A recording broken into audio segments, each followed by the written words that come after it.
सध्या पावसाचा आपल्याला बघितलेलं आहे. सध्या जसं भारतीय हवामान विभागाने सांगितलं होतं की साधारणतः 16 ते 17 सप्टेंबरपर्यंत पाऊस राहील. परंतु हा पाऊस काय दिसतोय की जिल्ह्याने बघितलं आपल्या 8 जिल्ह्यामध्ये, तर काही जिल्ह्यामध्ये जवळपास 18-19 तारखेपर्यंत आहे, हलका ते मध्यम स्वरूपाचा जसा होतोय तसा. दुसरी गोष्ट की पाऊस काही जिल्ह्यामध्ये एक थोडी समाधानकारक परिस्थिती अशी दाखवते की थोडं कमी होत आहे. म्हणजे आपल्याला एकदा जसं सोयाबीन आता आपली सुरुवातीची जी होती यावेळेसची परिस्थिती जूनमध्ये लागवड एकदा झालेली नाही, तर मागं पुढे आहे.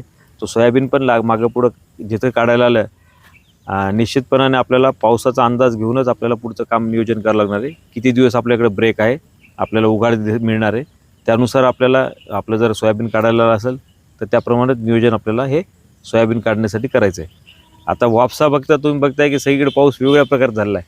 कुठं फार मोठे इव्हेंट झालेले आहेत, पूर्ण पाण्याने सोयाबीनच्या याच्यामध्ये नुकसान झालेलं आहे आणि कुठं पाणी पण असं स्टॅग्नेंट झालेलं आहे की आता पाणी जायला सुद्धा जागा नाही बऱ्याच ठिकाणी. असे बऱ्याचशा आपल्या माध्यमातून सोशल मीडियाच्या माध्यमातून व्हिडिओ बघतोय आणि जो आपण रेनफॉलचा डेटा बघतोय त्याच्यामध्ये बघतोय की सर्वत्र जवळपास कुठं 80 मिलीमीटर, कुठे 100 मिलीमीटर, 180 मिलीमीटर, 200 मिलीमीटर अशा प्रकारचं पावसाचं स्वरूप आहे.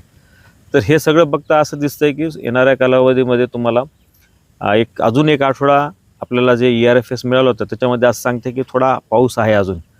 तर तो निश्चितपणाने उद्या आता आपल्याला अजून त्याच्यात अपडेट होईल, मंगळवार आहे.